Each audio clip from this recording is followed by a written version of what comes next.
Welcome, one and all, Super Bowl 60 Extravaganza episode. The final podcast before the big game. That's right. That's right. We're almost there. We're almost there. We're T-minus 3 days? 3 days. In 72 hours, a Super Bowl champion will be crowned. Yes. And then one way or the other, Rob will be joining me in draft season. Yes. One way or the other. I'll be happy to get at 30. Hopefully it's at 32 and not at 31. It depends how the only thing that matters is how long of a break before the first draft episode. That's what matters. Oh yeah, true. I gotta have a little time to let it digest. Maybe we give it like a week or so. A week off. 2 weeks if we lose, 1 week if we win. Oh, there you go. There you go. Because we gotta have a combine preview, and the thing is, the combine's 2 weeks after the Super Bowl now, so it's like we gotta have the combine preview ready to go. You might have to replace me with AI for that one. All right, that's fair. That's fair. If they lose, if they win, we'll be ready to go. All right. Well, we have a great lineup of guests today. Right. We have the former sports editor of the UW Daily, Ethan Kilbreth, joining us. Welcome. Right, hold on. Oh, thank you guys. Thank you guys for having me. I got to say, you've stepped up the production quality. This is Wait. Oh, yeah. Ethan, there we go. Welcome. Yeah, it's awesome. So thanks for having me on. This is all Bo's work, man. He's done a great job with it. Trying my best. I'm stepping into the producer role in addition to the host role. Oh yeah, we made. When the Bengals are bad, I've got all this extra time on my hands. Yeah, I got my Theda's Eye game day on for you fellas too. Oh hell yeah, that's awesome. Hell yeah, repping. That's another applause radio right there. So, EK, before we get into your Super Bowl prediction, give us the state of the Giants. How are you feeling about Jackson Dart, Cam Scadaboo, and your new hire, John Harbaugh? You know what, man? There's a good young nucleus for the Giants that people are excited about. I think it's the first time in a while that you can say that. John Harbaugh feels like about as good of a hire that you can have. I saw he came out and said, everything we do, we're going to come out with the intention of beating the Eagles. So I don't know if those kinds of quotes really have any bearing, but fans love hearing that kind of shit. So he's been received very well in New York so far. So people are excited. I mean, you have to see the results on the field, of course, but Jackson Dart's got some swag to him. Yeah, I will say, having to go against Harbaugh for many years, I think the Giants got a good one. Perfect for where they're at as an organization, trying to take that next step into actually being relevant for the first time in a while. I think he's the right man for that role. He's exactly what they need. A great leader that can help block out the noise of the New York media ecosystem, especially when you have some really good young stars and Dart, Neighbors, and Scadaboo. Hopefully gets Abdul Carter to start showing up to meetings on time. God, I remember thinking that report was real. Yeah, and I'll say, I mean, the Giants are fortunate that they have those young stars in place to be an attractive destination for arguably the top head coach that was available, John Harbaugh. Because, I mean, you think about some of the other franchises like Arizona comes to mind, and no one wants to coach there. So the Giants got lucky that they're not the Jets, they're not the Cardinals. So there's always that to be positive about. That is very true. I think and the New York media market will always attract that a little bit. Although it's a double-edged sword, right? Because sometimes you don't want to deal with the pressure of the New York media market. I think Harbaugh's well equipped to, and it probably helps that Jim's had to deal with the LA media market for the past couple of years. So it's like he's probably sliding him some tips on how to deal with that. Coming from a fan of a team coached by a Harbaugh disciple, you're going to like the way the team operates, the way the team plays. I mean, it's physical, great defense, physical offense, great leadership, great organization, and willing to let the star players be the star players. Yep. JSN, Sam Darnold took huge jumps, right? That could be, I think Dart and Neighbors can be even better. Yep. And you know what? Harbaugh doesn't have to deal with the playoff choke of Lamar Jackson anymore, so you guys could actually win a ring maybe. Mm-hmm. Yeah. I think it's sort of similar to in a way. Obviously, it's different, but I think there's some parallels to Michigan's hire of Kyle Whittingham and the Giants' hire of John Harbaugh, a guy that has been in his previous place for almost 20 years, had huge success. It was just time to move on and then can get rejuvenated in a new organization. RDK, we had the NFL honors tonight. I don't know if you caught any of it. I watched a little bit of it, yeah. Do you have any reactions to the award winners? It went about the way I expected. If I had a vote, I probably would have gone for Matthew Stafford for MVP.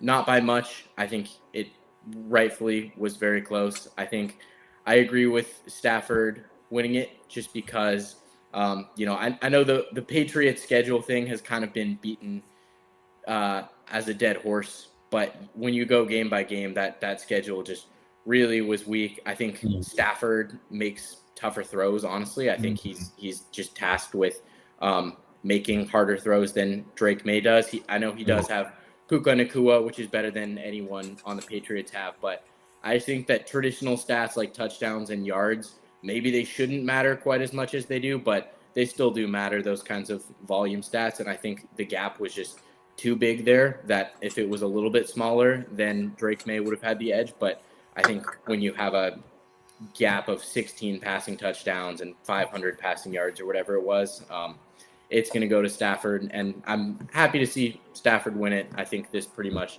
cements his Hall of Fame candidacy, so I'm happy for Stafford. It's almost like a lifetime achievement award too, considering how long he's been, how well he's been playing, basically since he came in the league, and almost 20 years later, they finally earns the MVP. Yeah. Ignoring the Keyshawn Booty erasure there, though, as far as the weapons that Drake Maye gets to work. Booty wide open. Booty wide open. Booty wide open. What was it? Booty butt wide open. I mean, going toe to toe against Stafford 3 times. I mean, he was just incredible, especially when it mattered the most. Yeah. He isn't the reason that the Rams aren't in the Super Bowl right now. I'll tell you that. Absolutely. And again, I know MVP is technically a regular season award, not a postseason award. But if you compare their 3 playoff games thus far, yes, Maye has gotten to the Super Bowl and Stafford didn't, but it had nothing to do with how those two guys played on both ends of the spectrum. Yeah, no, incredible season for him. Well, EK. Yeah, go ahead. It's time for the big question. Yeah. Give us your Super Bowl pick. It can go storylines, against the spread, anything you want. We want to hear it. Let me move you to the top here so that people can see. Yeah. All right. I think it's going to be, we're going to start out pretty low scoring. I think the Seahawks will take an early lead, expand to a 14-3 lead, 17-3 lead, keep the Patriots at arm's length the whole game. I think it'll be, somewhat a conventional Super Bowl. I don't think you're going to see any 21-point quarters or any pick sixes or any kickoff returns for a touchdown, but I think you're going to see the Seahawks just control the game. Really, I think the Patriots will be in it until the very end, but I think that the game will never be truly up in the air. So I have the Seahawks winning by 10. I think the Seahawks will win 27-17. Awesome. I like the sound of that. Thanks for coming on the podcast. You have the floor. An esteemed guest like you, anything in the NFL or even college or draft related. Let's hear it. The floor is mine right now. It is. Oh, you're Take it away. Putting me on the spot here. Well, I guess first thing I should have prefaced with is as a college athletics employee, nothing that I just said is an endorsement of gambling or gambling advice. There still are some rules in the NCAA, believe it or not. But so I'll put that out there. Good preface there. I like that. Yeah. I will say I'm excited to see Michael Penix hopefully get back to full strength for the Falcons. I know that the Falcons brought Matt Ryan in, and they were a little bit mum on whether or not Penix will be their starting quarterback moving forward, which I think is fair that you don't have to declare your starter for the next season in February. But I do expect Penix to be the starter week 1. I really, really hope that we can see a full season from him and that he can do well. In the state of the NFL these days, you only have so many years and teams are impatient with injuries and they're not going to let you have 5 years to develop, like maybe you did in the early 2000s. So excited to see Penix at full strength. I think he'll have a big year next year. Love to hear it. Especially in that Stefanski offense. Oh, yeah. That'll be good. That'll be good. So, this is called the West Coast Draft Pod, EK. Anyone that you got your eyes on in I think it's the 5th pick, or is it the 4th? For the Giants? Fifth for the Giants, pick. yeah. Anyone you got your eyes on, got a draft crush yet?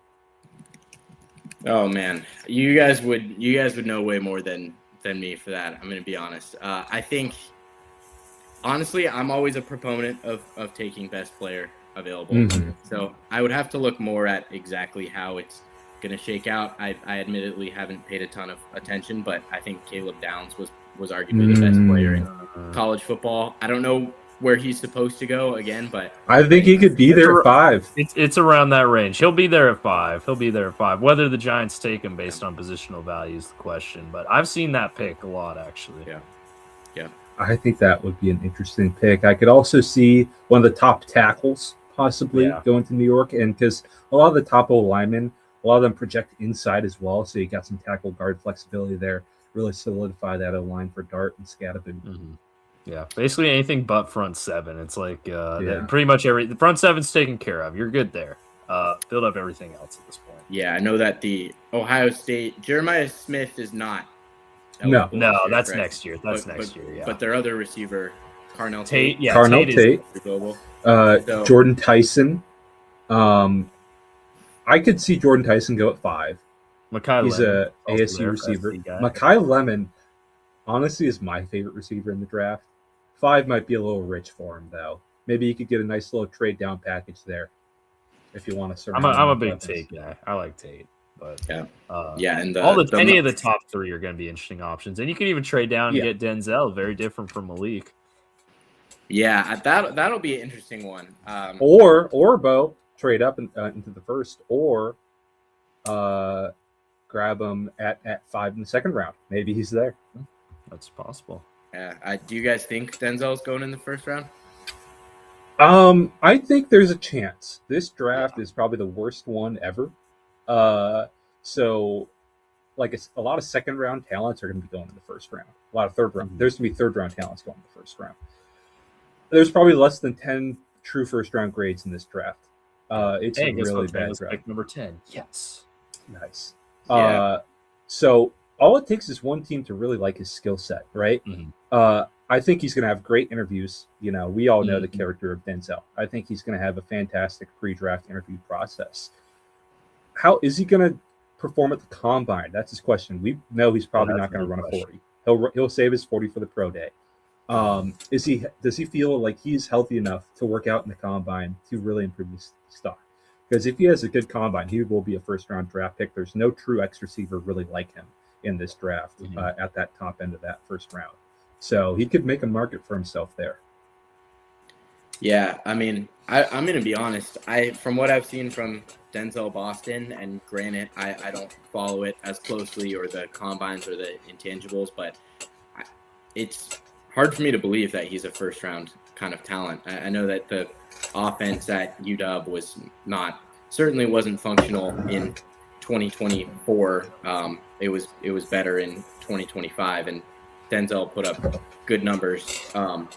He has the frame for it, but he didn't strike me as a takeover kind of receiver that would translate to the NFL, especially when cornerbacks are so much faster. I just didn't. You can throw a jump ball to him, but I just don't know if he's going to be able to be the kind of guy to create separation in the NFL. So I think he's probably going to go to an NFC team. I think he's a lot more valuable in NFC style offenses.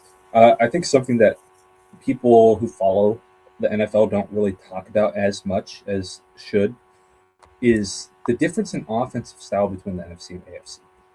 The AFC is a lot more spread out because they have the better quarterbacks. All the top quarterbacks, for the most part, are in the AFC. You got Mahomes, Burrow, Allen, Lamar, Herbert. They're all really located in the AFC. They like to run their offenses through their quarterbacks, spread it out, give them their targets, and you see that I'd say the most in the Bengals, and that's because Oh yeah, because the Bengals just built their entire offense off of being 2016 Texas Tech. When it comes to the NFC, you see a lot of McVay Shanahan scheme influence. A lot of under center, heavy run game, play action, condensed sets, get the receivers active in the blocking game, and use that in the play action game as well. Denzel has experience in that system. Jed Fish runs that system. He is a great blocker, and he makes his money in the red zone. And I think he was one of the best red zone targets in all of college football in the last 2 years. So I think there will be teams in the NFC that are going to be very interested in that skill set. Mm-hmm. You named all the elite quarterbacks in the AFC. You didn't mention Pro Bowl or Shadur Sanders. How could you? Yep, my bad. But hey, Justin Herbert got an MVP vote. So that's true. He did. I saw the tweet. The guy like trying to justify it too, and he was like, "Well, the offensive line sucked the last half of the season, and he still got him to the playoffs." And I'm like, okay, that's all right. That's give nice. It to CJ Stroud. Yeah, give it to CJ Stroud. Hey, CJ Stroud cut his dreads. He did. He's in the JSN era now. And Byron Murphy, and Earl Thomas. And Jamar Chase. He won the Triple Crown the year after he cut his dreads. Dude, hey, there might be something to it. Reverse Samson. Might be something there. So, well, all right, EK. Anything Thanks else? for coming on the pod, man. Wait, where can we find you? Where can the good folks find your content? You know, I'm not putting out a ton of content anymore. But I appreciate you guys having me on, and you know, I will remain a loyal follower and love to come back anytime. So awesome. Yeah, hey, on the draft when the Giants are on the clock, pop in, man. Let's do it. Let's do it. Come on anytime, my friend. Thank you so much for taking the time to come on the show. Yeah. Hopefully the Seahawks pull it out, and hopefully we'll have a parade next week. Yes, sir. All right. See you guys. See you, Kay.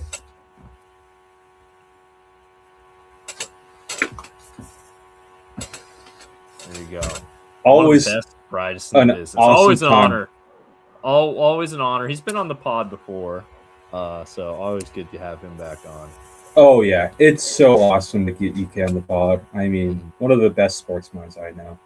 Mm-hmm. Absolutely. All right. Absolutely. We are waiting on our next guest.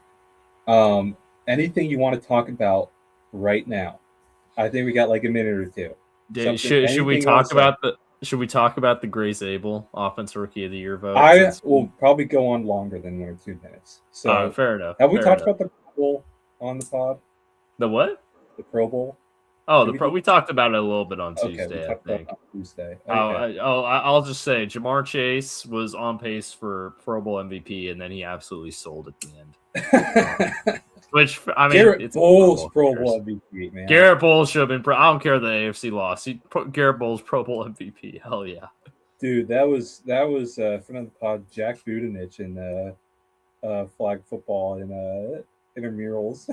There you go. Hey, hell yeah. I love that. Gosh. Just center turnaround right there, wide open. On the goal line, elite play. Shout out Hudson Potts from the pod, too. Money. Yeah. Every time. Absolutely. Oh, man. Who's our next guest? Should we, it is Gabe. Gabe Salzetti. Oh, Gabe. Let's go. Oregon Duck, but one we can respect at least. One we respect greatly. Yes. The only one. He says he'll be on one. The only one. I'll talk quick about what should we talk about quick? Should talk about the East Coast Emerald City route artist. Oh, the Emerald City route art. These idiots in all the press conferences have been asking the most brain dead questions. We have lead poisoning or something going on. Because to be fair, there's go ahead. Sorry. No, I'll let you go. I want to. So the reason he did that. So the guy Bladen Kirk, he's got a podcast with Theo Ash and someone else. I don't know off the top of my head. They've got a Discord chat, and someone in the Discord. It wasn't Bladen Kirk himself. Someone in the Discord came up with the Emerald City route artist. and they made fun of it on the podcast. So he decided to bring it to the Super Bowl. So it wasn't like him coming up with that's actually kind of funny. That's actually funny. That's why I'm like, at first I was like, this is the dumbest thing I've ever seen. And then I learned the context, and I'm like, okay, that's kind of funny. See, I didn't know the context. But the greater point I was making is there's been so many horrifically bad questions from questionable reporters that really wants me to have the NFL tighten up credentials. Like why is it the Bussin' with the Boys guys asking Mike McDonald questions? And the question is, if you're on the 1 yard line, you're gonna hand off the ball. Oh my God! Well, is he? I don't even remember what Mike McDonald said. I think thought it was just a dumb. I think he was like, ugh, whatever. I will say for the especially after the Jacksonville situation last month, where everyone was like on their high horse about how you can't take away from time from press conferences. That's time for real reporters to ask real questions. You can't be, taking 30 seconds to like tell a coach he's doing a good job. And that lady's voice too made it even so much better. I thought it was a great moment. And then, weird. all these, it was weird. Don't get me wrong, it was weird. But I was like, are we mad about this? Like, is this something to get mad about? Like, all these journalists got up on their high horse and were immediately like, oh, you can't be taking away time from press conferences. I'm going to be honest, though, Bo. Those are the journalists that think those questions are stupid, too, though. That's, for the most part, I think, fair. That Emerald City Route Artist guy, if he calls himself a journalist, he's a fool. We've heard a lot of dumb questions in press conferences from like actual journalists too. Let's not pretend that's fair. I think the problem is there's so many people that are made available. There's so many people out there, and they can ask dumb questions. Like the guy who gave Sam Darnold the ham hat, and I said, "Ham for Sam." Oh my God! I didn't see that. That's hilarious. God, there's been so many horrifically bad questions at the Super Bowl press availability that like. We could do a better job if we had a press credential because we'd actually add. The only time I'd goof around, I would goof around with Robbie Oots. I won't deny that. I would ask him. I think we could be much better journalists than a lot of the fools that have been at Super Bowl. I won't lie. I'll be yucking it up with Robbie Oots. I'll take ownership to that one. He was at the same table as Nick Emanwari today. Everyone was asking Nick if he's okay. No one asked Robbie anything. Robbie was hurt too. No one asked him if he's okay.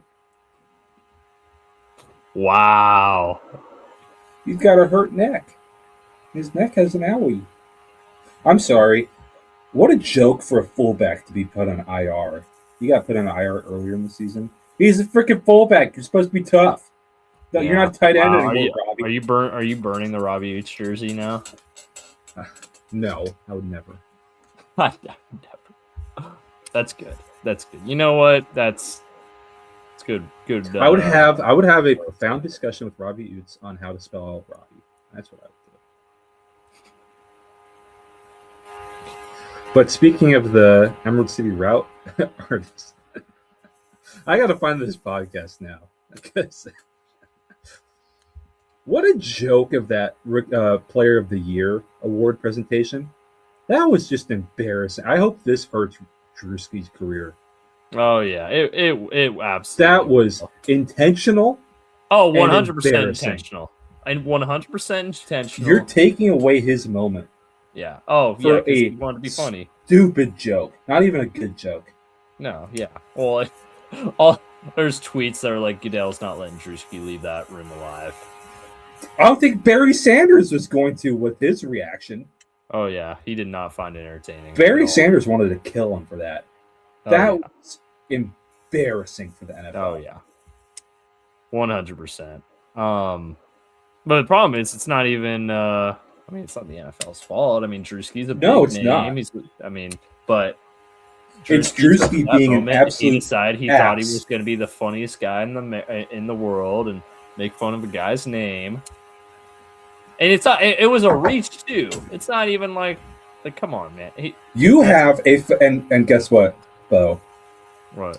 There's a phonetic pronunciation on that card.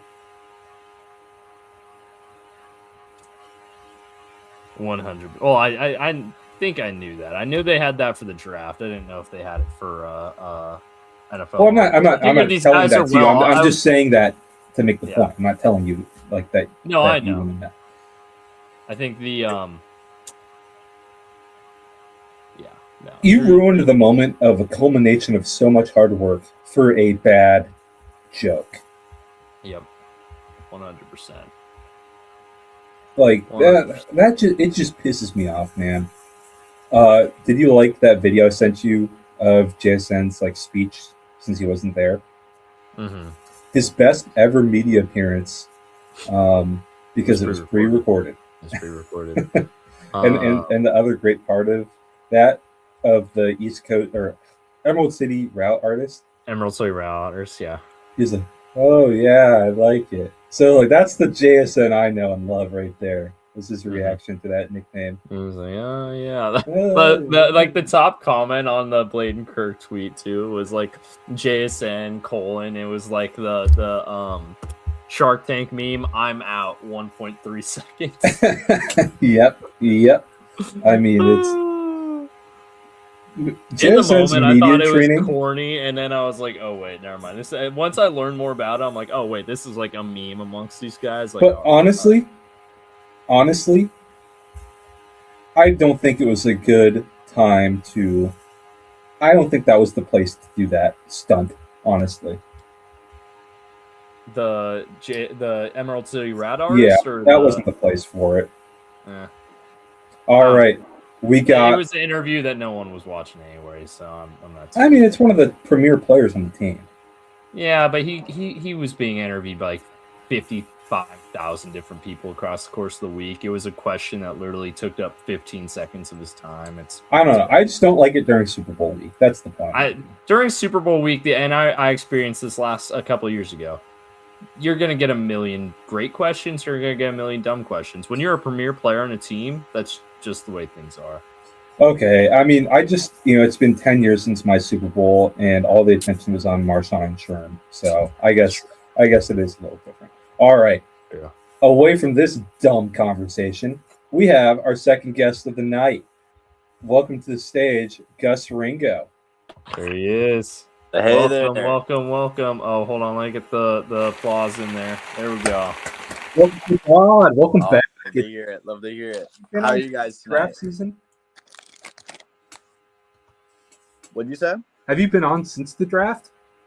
No, I haven't. Wow, full circle moment for you, huh? Yeah. You were on just the draft, and now you're back for Super Bowl picks. For First thing I want to ask of you before we get into the real stuff. Yeah. How's the Super Bowl week going? 2-week build up. It's been going pretty great. I'm not gonna lie though. I feel nervous. Mm-hmm. Like I'm really glad Eamon Worry it doesn't seem like that's gonna be too much of an issue. Knock on wood. Sorry, I just gotta knock on wood. Oh yeah, I got you over here too. I did it too. Don't worry. But yeah, I think I don't know. It's weird heading into the Super Bowl, and all I really see on social media is how people think the Hawks are going to win. So it's been a good Super Bowl week so far, but I also don't want our team to get too cocky, I feel that for sure. And what comforts me when I think about that, do you remember what a lot of players were wearing when they left for the team playing? It was like a gray outfit, right? Underneath that. Oh, underneath the hoodie. Did you see it? No, I didn't. Say 90% of the players were wearing a MOB shirt. Oh, nice. Mission over bullshit. And if you're worried about for us feeling cocky. You know what happened in Foxborough before they left for their team playing? You know what happened? What did they wear? It's not about what they wore, it's about what happened. They had a party at the Patriots Stadium with a bunch of fans in attendance on the stage and Mike Vrabel speaking. So if you're worried about attitudes of players versus attitudes of fans and online social media idiots, I wouldn't worry too much about that, because it is instilled into our players' minds mission over bullshit. Mission over bullshit. And that's the kind of team I love. I love the way Mike McDonald's built this team, with the mentality and with the style of play. Physical on both sides of the ball. Physical rushing offense, especially down the stretch, and great trench play. That's the kind of stuff I just love to see. And another one of the Mike McDonald sayings. Let the record show, by the way, with that last statement by Rob, that he hates Marshawn Lynch and he hates the Legion of Boom. No, I'll get to that. But old school mentality, modern tactics. That's kind of what it is, right? And to Bo's point, I'll respond to that point. Different teams, different identities, different mentalities. That's right. Worked great for the players on the Legion of Boom. They all had some of the biggest freaking chips on their shoulders that they still have on till this day. It's why Sherm is still bitter about being cut. Different mentality on this team. Different coach. Very different. Very different coach. Yeah. Yes. So that's my feeling on what you were feeling, Gus. Anything that you have been thinking about all season long? Anything in storylines, feelings, anything like that? I want fucking redemption. Mm-hmm. I mean, this is like not for the we're playing the Patriots. Obviously, we know the history there. But not only redemption for that, but just redemption for the city of Seattle. I mean, we had the Mariners. I think that was probably the most heartbreaking loss I've ever watched. ACLS Game 7. Honestly, more heartbreaking than Super Bowl 49, to me at least. And yeah, just to have the Seahawks come and make it to the Super Bowl, I think I just kind of speaks to like how badly Seattle wants a championship. And especially to beat the Niners on the road or at home the way we did. I was actually at that game. It was crazy. And then to beat the Rams at home again, for the first time this season, but to beat them again.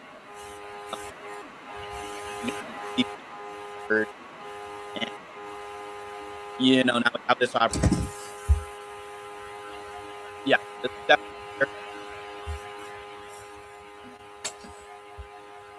Hey, buddy, you there?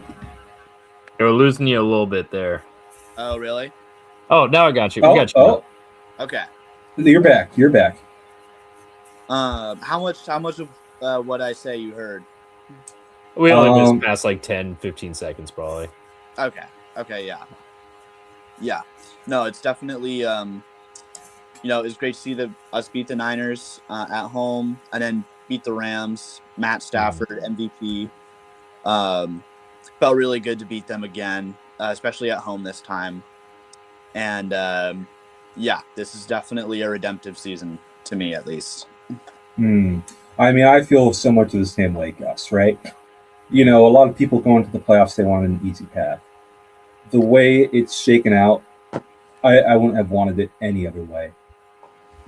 We got to beat two of our biggest divisional rivals in the playoffs and end with a winning record against both of them. An absolute duel against the MVP. And now we have a chance at redemption against the Patriots, where we lost 12 years ago in the Niners' home stadium. How perfect is that storyline-wise? Yeah, I mean, that's pretty incredible. I didn't realize that game was in Santa Clara as well. No. It's not in the same place. We lost in Arizona, but it's pretty sweet that we'd get to win it at the Niners home field, huh? Yeah. Yeah, both those games are division rival fields.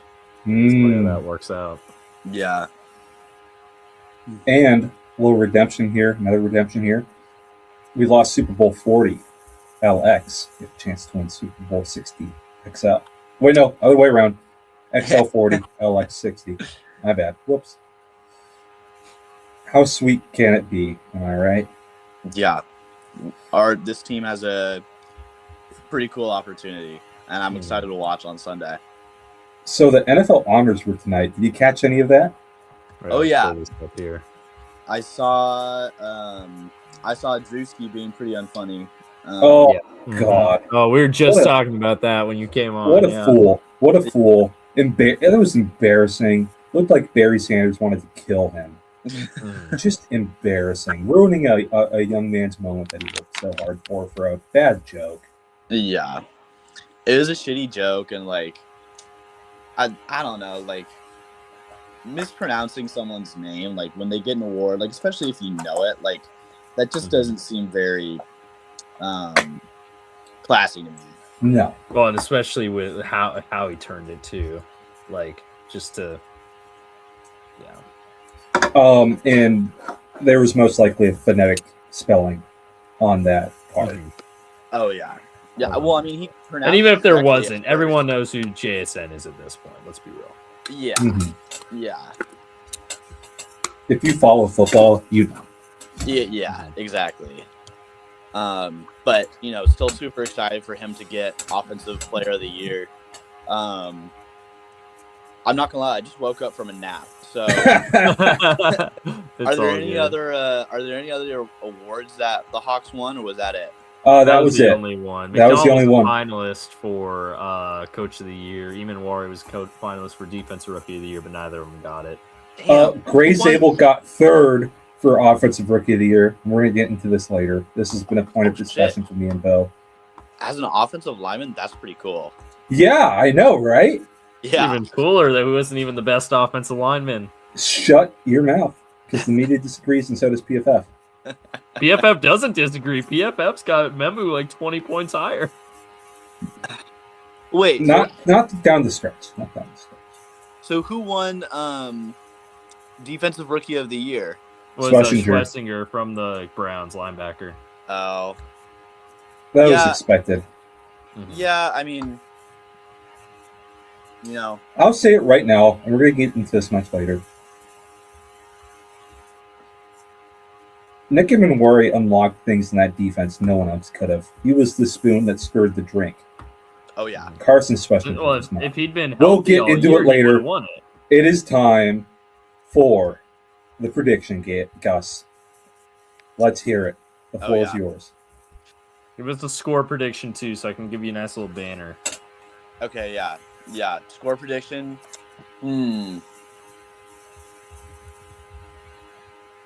I think it's gonna be like 20 to 10. I think it's gonna be a low scoring game. Seahawks or Pats? Hawks, obviously. I had to clarify. I just want to make sure. He's a good journalist, unlike the idiots at the Super Bowl. There you go. All right, give us the breakdown. How do we get there? I mean, I think we get there like how we've been doing it all season. It's going to be through our defense. I mean, obviously Sam and the Hawks, they were lights out last game offensively. Did not really expect that to happen, especially considering we had played the Rams. For that, and they gashed us for 500 yards. I didn't expect that to happen again. I expected Mike to adjust to that, but I don't know. Our defense is what got us here, and I think that's what's going to finish it out. As much as Drake Maye I think he's a great quarterback. He's still only in his second year. And these past few games, like he's definitely he's been the X factor. He's but not necessarily over the air. It's been with his feet. And so I think the Hawks, with the run defense that we have, with Emin Wari hopefully healthy, ready to go, I think our defense is just able to outplay the Patriots offense. And yes, the Patriots have a good defense, but we got Sam freaking Darnold. Like, I trust that guy. Who would have said that a couple years ago? I know, that's the first thing I was going to say. Imagine saying that like a year and a half ago. Yeah. No, I'm not going to lie. After that first Rams game, I wasn't sure if he was the guy. But, I mean, he's proved himself time and again. And, yeah, I can honestly say that I believe in him. All right. Last thing for you, buddy. Oh, yeah. Last word. Anything on your mind? Anything you want to say before the Super Bowl? Anything I want to say before the Super Bowl? I mean, doesn't have to be Super Bowl related. Literally anything. Anything. The floor is yours. Okay. I mean, I can swear on this, right? Oh, yeah. Okay. Go ahead. Fuck the Patriots. Yeah. That's all I got to say. Hey, thanks so much for coming back on the podcast. You started the season, because the season starts in draft week. You started the season with us, and you're finishing out with us. Thanks so much for coming on and giving us your Super Bowl prediction. Of course, yeah. Thank you for having me. Of course, always a pleasure. Feel free. We're doing the draft stream again, so feel free. Absolutely hop on for that as well. Oh, yeah. We're still a few months away from that, though. I'm gonna have to get. Bo's ready for it. He's ready for it. I've been ready for it, but I'm gonna have to take my allergy meds ahead of time last year, because towards the end of day 3 last year, my eyes were rough. Puffy. I was like dying on the street. Dude, I'm ready for it this year. Yeah. That's the worst. I can definitely relate to that, unfortunately. But yeah, no. Let me know about the draft link. Yeah. Thank you guys for having me. Yes, thanks for coming on, man. Enjoy the Super Bowl. Thank you. You too. All right. Up next, we got another guest. The one Ducks fan. We let him. The one Ducks fan that is always welcome on the pod. None other than Gabe. Gabe, guys. Thanks for waiting patiently off stage. We appreciate you, buddy. No sweat. It's the first time we've had so many guests on, so we really appreciate you being patient with us. Yeah, no, you guys have a star-studded cast tonight. Oh yeah, I know. It's awesome. It's been a ton of fun so far. First things first, how you doing, buddy? Enjoying Super Bowl week? Yes, very much. It feels good to be rooting for a team that actually makes it to the championship instead of like kind of blue balling me and getting close but not getting there. Shout out to Oregon. Right? Oh, there you go. Hey, nicely done. And yeah, also feels good to instead of getting blown out, we're blowing other people out. So how about that? Yeah, this has been a really great season for Seattle. It's been really fun to watch. And my confidence in this team is at an all-time high. So, I mean, I don't mean to spoil my prediction too early, but I'm fairly confident in Seattle's chances in this one. I'll say that for sure. How you guys been doing? I've been, it's been 11 years since our last Super Bowl appearance. So I've been soaking it all in, enjoying every moment, because you never know how long it's going to take till the next one gets there, right? So you got to enjoy every second. And we're living in a great time for Seattle sports right now. First time in my life the Mariners have been relevant. So it's just, but it's pulled off a big trade the other day too. I know. It's all about enjoying the moment right now for me. It's this team's a pleasure to watch. I've said it many times on this podcast. I just love the way they play. It's my kind of football. And just got to enjoy every second of it, man, because runs like these don't happen too often. Yeah, the city of Seattle has been blessed this year with the Mariners and the Seahawks both making deep playoff runs. I'm still bummed the Mariners didn't at least make it to the World Series, but We're this is a getting pretty there. good Someday. consolation prize. Yeah, seriously, it's coming. I mean, the way the team's being run right now, I think, is that they're doing a great job there. What was the trade that the Mariners just did? I haven't They been got keeping up with the Brandon team. Donovan from St. Louis, kind of a utility Nice. infielder. Good leadoff hitter. Nice. Good leadoff hitter, good contact guy. Definitely what they need in the lineup. Doesn't strike out. Doesn't That's strike good. out. No, I'm super excited about the Mariners' future as well. But what do you guys think about this game? I mean, this is First kind things of first. poetic in a way. First things first, Yeah, though. very yeah, that's what we were just talking about with Gus. Very poetic from where we were 11 years ago. Oh my! Like I wouldn't want it any other way. Like I said Yeah. earlier, this is exactly how I wanted it. Yes, you can hope for easy matchups in the playoffs, hoping like, hope we make it to the next round. But to be the best, you got to beat the best. Yeah. And Exactly. yeah, it's a cliche. Yeah, it's lame. But I mean, I wanted it this way exactly. I wanted to get a winning record against both of our fiercest division opponents. Sorry, Cardinals fans, we're not there. And you probably know it. We got Cardinals fans, for listeners. Mr. Gleason's students are avid Cardinals fans. Actually, not a lot of them are, honestly. Oh, okay. The ones that are those poor young students. And the other storylines that just totally line up for a beautiful story. We're playing the Patriots again. How perfect is that? We're playing the Super Bowl at the home field of our biggest arch nemesis, Niners. I mean, how much more beautifully can you line it up? A teacher I had in high school, very, very good teacher, once told me that the reason that Americans love sports so much is because they love stories. And all sports are stories. And we couldn't have drawn this one up any better. It's one hell of a story. I totally agree. It's perfect. When that interception happened in Super Bowl 49, you didn't know how disastrous it really was, because if we'd been back in the Super Bowl the next season, it would as we all thought we would. Right. Yeah. The thought at the time was, go back and get him next year. But obviously that didn't happen. At the same time, though, it was not as catastrophic as it could have been, because it could have been 20 years, 15 years, 30 years before your next Super Bowl appearance. You never really know. So I'm definitely thankful that we have John Schneider as our GM. I'm thankful that we have an ownership group that has kind of kept a healthy distance from the team. A lot of teams like Buffalo Bills might be struggling with meddlesome ownership right now, kind of getting in the way of things, right? Speaking of that, the Buffalo Bills, could you pull up that photo I just sent you, Bo? Oh, yeah, I got you. A Buffalo Bills player just won an award.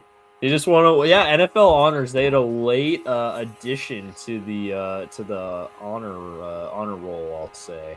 Let me pull this up here because it's quite beautiful.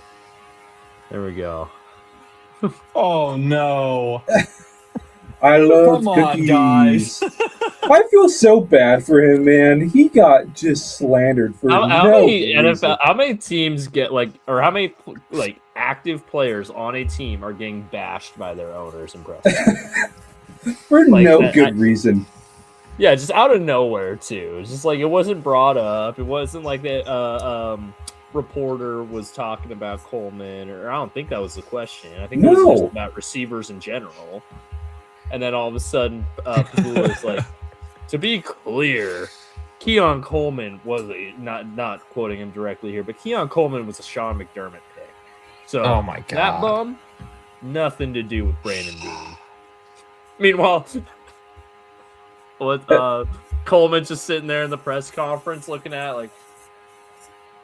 what you say fuck me for? Yeah, that was messed up. Later that day, fans show the thing where Brandon Beane's like, this helps us get Keon Coleman. Yep. Yeah, they really caught him in 4K, trying to switch up on him. People were like, "No, I remember you was saying something completely different during draft season." That was so stupid. Yeah. Hey, if you don't want to get receipts pulled on you, you can't do a pre-draft show like they did. No. You gotta stay far away from that. You can't be on Hard Knocks. You can't be on like that Amazon Prime show. You can't be on nothing. Yeah, it's been a rough one for those inside looks. The Bills, the Rams, and the Giants. And the Giants too, with the Saquon. That was the worst one by far. That was the worst one, absolutely. Oh, the Giants. Oh man, talk about fan base that I am not jealous of. His son being a better GM than him. On like 20 minutes ago.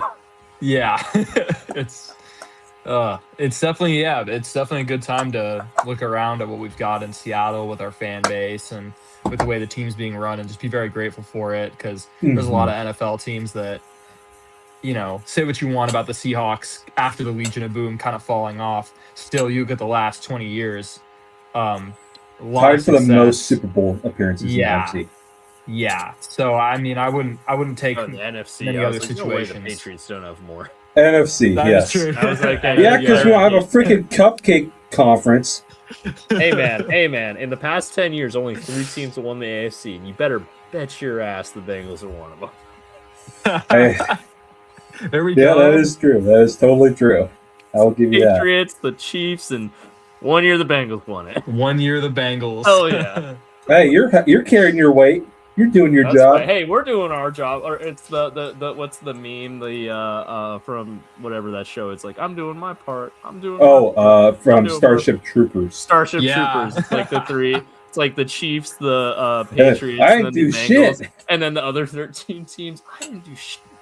Literally, it's unbelievable that the Bills and the Ravens haven't made a run at it. We'll throw the chain on. Oh, you can't even see it's backwards. There you go. There we go. Can't go applaud without but speaking of bad owners, one of our own has very good experience with one. Oh, very, very good experience with that. We curse the Blackburn name in this podcast. We do curse the Blackburn name. How could? I don't want to get into it. This is about the Seahawks. We're focusing positivity today. We'll curse the Blackburns once free agency starts again. There'll be plenty of that, I'm sure. At least we don't got to deal with a drawn-out Jamar Chase and T. Higgins extension this year. At least that's done this time around. Yeah, no big drama-filled extension talk this year. No, DJ Turner's honestly going to be the biggest one. And I'm like, all right, you know what? You should be able to get that one as it done. gets, we'll be fine. If it's as bad as it's going to get, we'll be fine this time. Yeah. But back to the Seahawks. Actually, no, I'm going to transition a little bit to another avian team. Oh, really? Okay. I want to, as a resident duck expert, this is the West Coast Draft Pod. I know a lot of guys have opted to return for another year, but what kind of juicy info you got on any duck draftable players? Yeah, I know that we've got a couple offensive linemen coming out who were transfers. I know. I'm trying to think. Isaiah World coming out. Isaiah World, yeah. Alex Harkey's coming out. I will say all 3 of those players are really good. Alex Harkey could be a little bit of a head case at times. Not like constantly a diva, but he would get penalties and excessive celebrations every now and then. He had a pretty bad one in the Penn State game where he was going against Dennis Sutton and he beats him on a rep. Sutton's trying to like get in his head and like kind of retaliate, and he falls for it. They always flag the second guy kind of thing. Yeah. But Pregnon and World and Harkey, all 3 of those guys are really good players. I think that in terms of long-term NFL prospects, I'd say probably Isaiah World and Pregnon have the best long-term potential, just because both of those guys, based on projections, are probably just the physical traits. I think make them a little bit different. I think Pregnon can sneak into the first round. I'm a big Pregnon fan personally. I think very good athlete, great body and size. I think he's going to have a really good combine, and the zone blocking teams are really going to like him. And I think it's a weak quarterback year, so you want to protect the quarterbacks that you do have, right? So I think that's your boy Dante Moore. That's what I was going to say. My next question was, speaking of being a weak quarterback year, part of that's because Dante decided not to come out. How are you feeling about that? Yeah, I'm feeling really good, and honestly, I was not surprised because the way he got exposed against Indiana, I think spoke volumes to his lack of preparation for the NFL. Yeah. And part of the thing that I was worried about is obviously I wanted him to stay in college as a Duck fan. It's a selfish benefit for me, but I thought genuinely for his long-term career, he also made the best decision in that aspect because he could go in the draft and get a huge bag and get that rookie contract all nice. But if he plays like crap and gets hurt and his confidence gets shot, and if he goes to the Jets, are you kidding me? Well, if he goes to the Jets, he'll at least be able to play behind the best rookie offensive line, then. Shut the hell up. Let me make my joke. Well, like I don't know if you've seen the meme that's been going around, but the big joke is that Dante Moore stays in college for another year to avoid going to the Jets. But the Jets are just going to suck again next year, so he won't be able to avoid the Jets anyways. Yeah. No, I saw that, and I think there's some validity to it. I don't think it was necessarily because he was worried about going to a bad team. I just think he saw, like, if Indiana can put me on skates like that, what's an NFL defense going to do? Because you saw it on the very first play of the game, right? And I know that, like, just because he threw a pick six doesn't necessarily mean it's his fault. Sometimes pick sixes happen for different reasons. But if you watch that play, he's got a guy, maybe not wide open, but it's a throwable good try on the other side of the field. And it was a bad ball, too. And it was behind. He took the snap, he stared down his number one read and just threw it right at him against their best corner. And the whole game he was erratic. He had moments where he showed promise, kind of like he did all season, and then he would just make a boneheaded mistake or try to press too much and not take what was in front of him. So I think he made the right decision. And if I'm being honest, like, he might not be all the way there even after another season. Like, we might be looking next year and still noticing issues with him processing the field. It takes time to develop those skills. You can't put that in a microwave. And also what about he's losing his offensive coordinator, which could be Will problematic. What's going to happen to Dylan Raiola though if Dante stays in the league? I think Dylan Raiola, similar to Moore, is just being smart. He's kind of reading the room. Like, he's become somewhat of a media character. He's underperformed in a lot of his games. He's got the physical traits, so everyone kind of wants him to go to the league as soon as he can. And I think he recognizes that he needs time as well.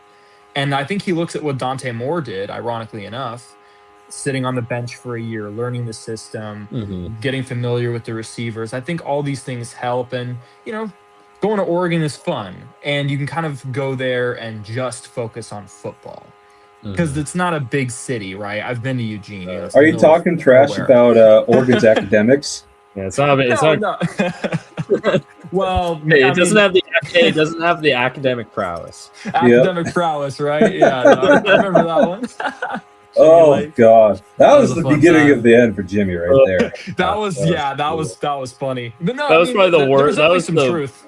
What was it like being in the office after that? There was a lot of eye rolls. I'll say that much. There was a lot of eye rolls, and you know what? It was probably there was eye rolls, but then a lot of us were also being like, well. The funniest thing would have been the idea is right. The idea is correct. I wouldn't have said it. He's not wrong, but also exactly the way he said it, like, not a grammatically correct sentence. It's like the thing that would have made that really funny is if he did that under Dan Lanning. I bet Dan Lanning would have been like passing out. He would have been passing out like SAT tests on the sideline or just something to like make it really psychotic and like rub it in. I don't want to know what Lanning would have done. That was funny. He's a known psychopath when it comes to that type of stuff. That 5-day stretch from the Tuesday press conference to the Friday night, the slap, I guess you could call it. The slap that changed UW football forever. Yep. Thank God for Jimmy. It did. That was a crazy game. I remember that. It wasn't even like a blowout either. The Huskies hung in it for a long time. Yeah, it was a weird game. They were looking for an excuse at that point, though, to fire Jimmy. Yeah, it was kind of convenient how it all worked out. I actually had a class with the kid he slapped. Really? Wow. Yeah. Well, dude. I think I've told it on the pod before, but during that game, actually, my dad was sitting next to the kid's dad. Or I can't remember if it was dad or his mom, but he was sitting next to him, and they were talking during the game. And the kid's dad said, "Yeah, he deserved it." So, and honestly, the dad's right too. It's interesting, right? How things are perceived internally in the locker room versus the media. In the locker room they didn't care it, but upper campus they were like they were already trying to find a way to move on. And as soon as he gave it to him, bingo, he's gone. Yep, exactly. And I think that worked out pretty well. So what are you gonna do? Oh yeah. Hey, Jimmy's got nothing bad to say about UW either. He exited had a very gracefully. Classy farewell address after he got let go. Had a better goodbye than Kalen did. Goodbye. Kalen never said it. He never released anything. He just changed his social media and never mentioned UW again, practically. Other than a sham interview. Yeah. I will say I did enjoy watching Kalen DeBoer and Alabama get themselves stuffed in a locker room against Indiana. I mean, again, they gave Oregon the same treatment, but I did enjoy watching that. I don't like you, Gabe. I was a big Indiana fan for a month. Oh yeah, hey, in a month-long stretch, Indiana took out Kalen DeBoer. They took out Oregon. They took out Mario Cristobal. Three people we do not like. Yeah. Generational hatred. Generational run. Indiana was like the adopted team here for a long time there. Michael Penix's legacy is what we said. That's what the excuse we give. True. That's also true. That is true because Penix came from Indiana. It's funny how everything kind of comes full circle, right? So Indiana and Washington have quietly always had a little bit of a alliance brewing. We just didn't know it yet. Dude, Cignetti's what do you think about Kirk Cignetti?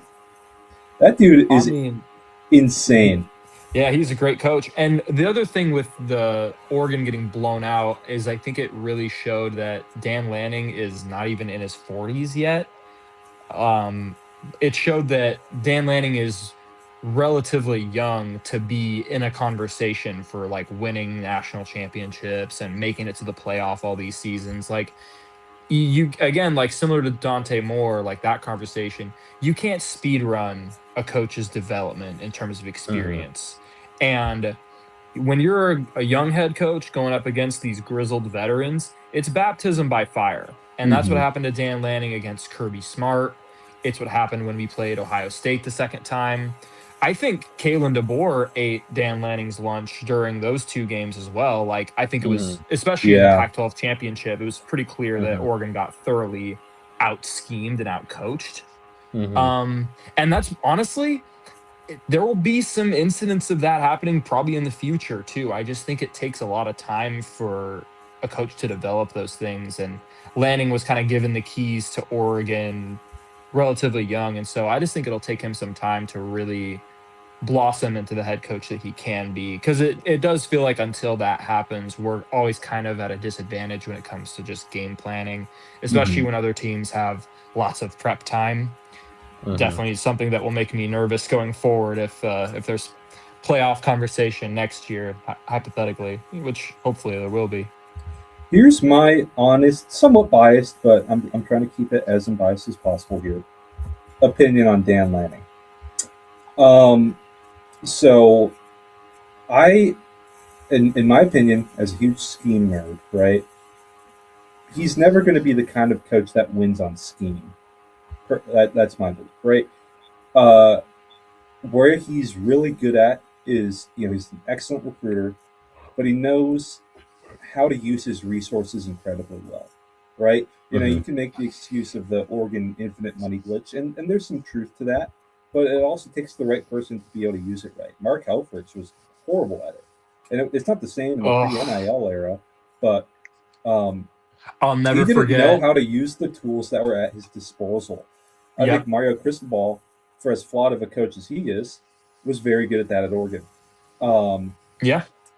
I think Dan Lanning is the best that they've ever had at that so far. I think he's a very savvy media operator. I think he is very savvy at using all the resources at his disposal, and that's totally fine. That's a big part of coaching, right? Always, and even before the NIL era, that's always been a part of coaching. He just doesn't win on scheme, and he's never really had to, and that's okay. That's totally okay. I think he's really good at finding individual edges. Like, we've had a lot of really innovative special teams plays over the years absolutely. that have his fingerprints all over them. I think at times his situational aggressiveness, especially with like the defense and like the offense, the play calling on a key fourth down sometimes is really excellent. But I think holistically, in terms of a quarter one to quarter four game plan, it does feel like there's a lack of an understanding of what the other team is going to try to do. And it feels like the other team always just, the first and second quarter just totally get away from us. And then by the time we settle into the game, it's kind of too late to make up the deficit. So a lot of people say that because Dan Lanning worked under Kirby Smart, he comes from the Saban tree, right? You've probably heard that before, have you? Definitely, yeah. So there are some differences between Saban and Smart that aren't really talked about as much. Saban's scheme, there are some important differences between Smart's scheme, and it comes into how complex you want to make it. Nick Saban is the master of individual DB receiver matchups, adjustments, rotations, things like that. There's never going to be anyone like him ever again. It was just special. He was incredible at that. That was his special sauce. Kirby Smart didn't do that as much.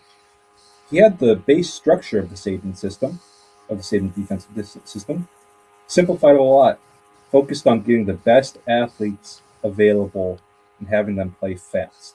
Because there is a lot of thinking you have to do in the Saban system, and the reason it hasn't worked out for other Saban systems is because they can't teach it. They can't have them play with that insane ferocity while thinking as much. And the game has somewhat dumbed down just overall since then, too. It has too. I totally agree. It's become a lot more simple. So you have to see that lens when it comes. A Nick Saban defense requires like doing things that are now considered penalties. Like, you couldn't throw over the middle against those Saban teams. That's not what I'm talking about, though. This is stuff that's even over my head. When it comes to scheme stuff, it's really, really complicated. The Nick Saban stuff is just miles ahead schematically of what other teams are willing to do when it comes to investing the practice time, investing the film time, investing the preparation. It's just really hard to do if you're not Nick Saban. And that's why when I say the scheme kind of thing with Dan Lanning is an issue for him. Not like a horrible issue. He's just never going to win on scheme because that's not what he does. That's not what Kirby Smart does. Kirby Smart never won the Natty on scheme. He had an incredible teams that he built and allowed them to play fast and confident and aggressive. That's how he won it, right? And if Dan Lanning does win a Natty, that's the way he's probably going to do it too. And that's a totally fine and good way to win a Natty. That's just the limitations that come with Dan Lanning. And when you get to those stages of the season, it's harder to win without a good schemer, in my opinion. Yeah, I think I have that frustration too. Like, I notice sometimes that it doesn't always feel like we're maximizing what we have in terms of the scheme. Like, I was watching the game against Indiana, and we had that running back, Jay Harris. Yeah. He looked just incredible every time he got the ball. And it wasn't enough to overcome the deficit, and obviously we didn't win. But I looked back on the game, and I was like, how was Jay Harris not getting more carries throughout the year? I don't know. Maybe I'm not seeing everything in practice, but it just felt like, to me, I looked back at the rest of our games and I was like, that guy would have been running everybody over. Like, there would have been no teams tackling him. Yeah. No, he's what's tough with him. I believe he's a freshman, right? Jay Harris? No, he was like a senior. Oh, damn. I'm thinking of someone else. I'm thinking of someone else. Who's the freshman that's really good? D'Air Hill. D'Air Hill. That's it. Yes. Okay. Yeah, he got hurt. Yeah. That's right. I'm remembering now. Okay. Yeah. No, you're. No, it's all good. We had a lot of running backs this year. I do think that you have a big upgrade at DC. Tosh is an incredible recruiter, probably the best recruiter in the West Coast. Oh yeah. No, don't. I already know where you're going with this, dude. Tosh. Ugh. His headset was not connected. There was a bottomless pit in that brain. Yeah. Sometimes I get really frustrated watching our games because it feels like fourth quarter of the Penn State game. You gotta have, and I'm not saying there was a perfect way to stop Penn State because they really flipped the momentum, but how did we go from stopping them on every play to suddenly they're making plays happen that weren't there all game? You know, like it felt like something was off with our defense when Tosh was calling it. And I can't describe it exactly because sometimes it looked really good and I couldn't tell something was wrong. But I mean, again, first quarter against Ohio State, the fourth quarter against Penn State, sometimes it just feels like no one's even in position to make plays. And I mean, I'll tell you what it is. Tosh is an idiot. Open, it's frustrating. Yeah, it seems like Tosh really benefited from being under Lanning's wing. Tosh is a bag man. That's what Tosh is, and that's totally fine. That's totally fine because he's a great bag man.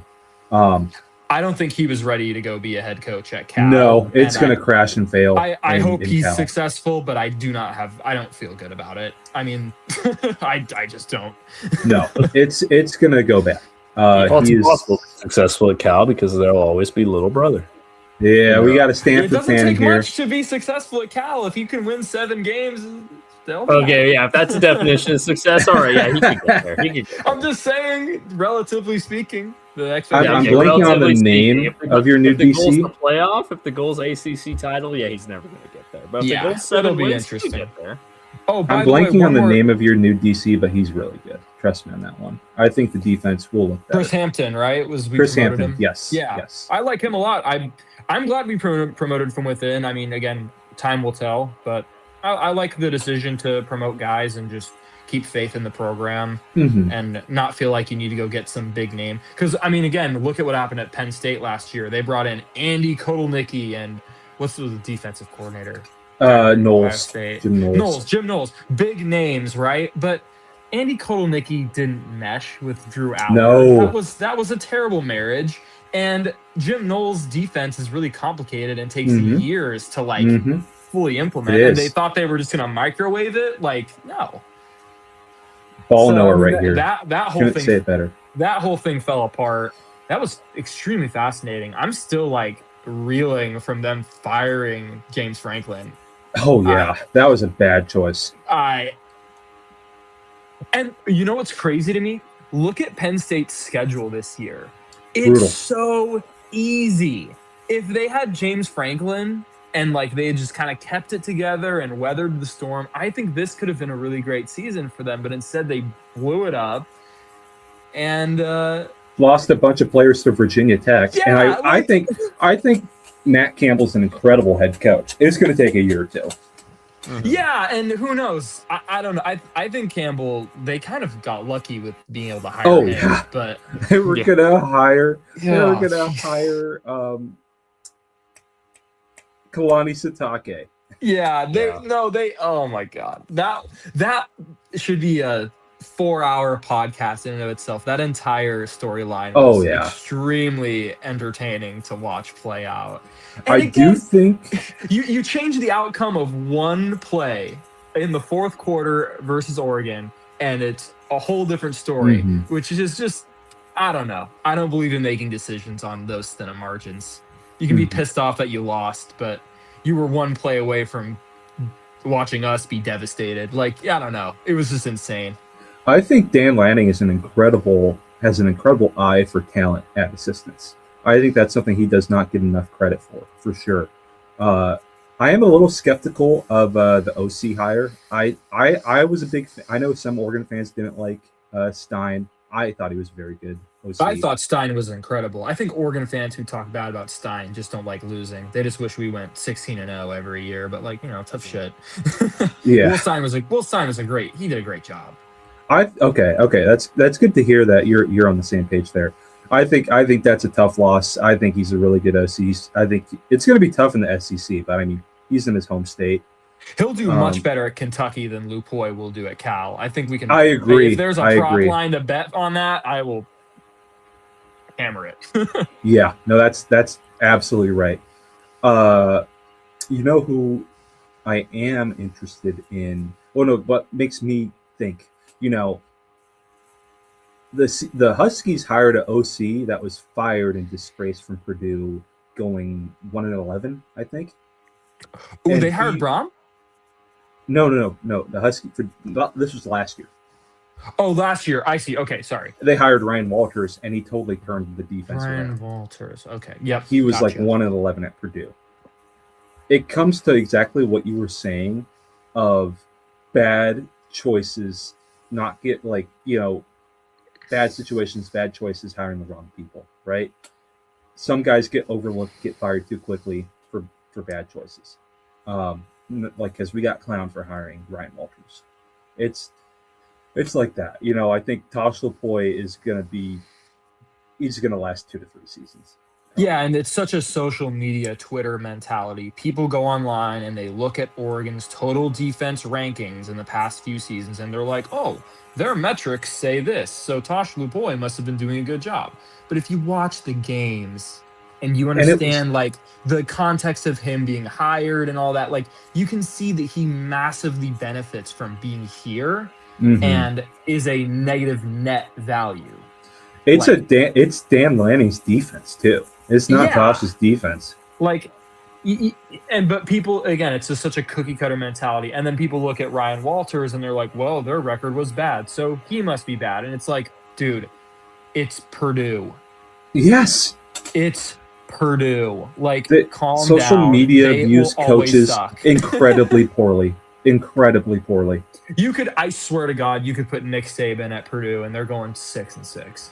That program just has nothing going for it whatsoever. Oh, yeah. Okay. We have gone on a huge tangent. No, it was my fault. It was my fault. Bo's getting pissy. Oh, let's move to the pick. On Twitter right now. Let's move to the pick. Let's move to the pick. Yeah, let's get back on topic. Give as much context, as much story. Let's hear your pick, Gabe. Yeah, I'm extremely confident. We have the Emerald City route artist. Oh my God! Yes. So, Hawks by 50, baby. No, not quite that much. But I gotta be honest, the AFC they don't scare me.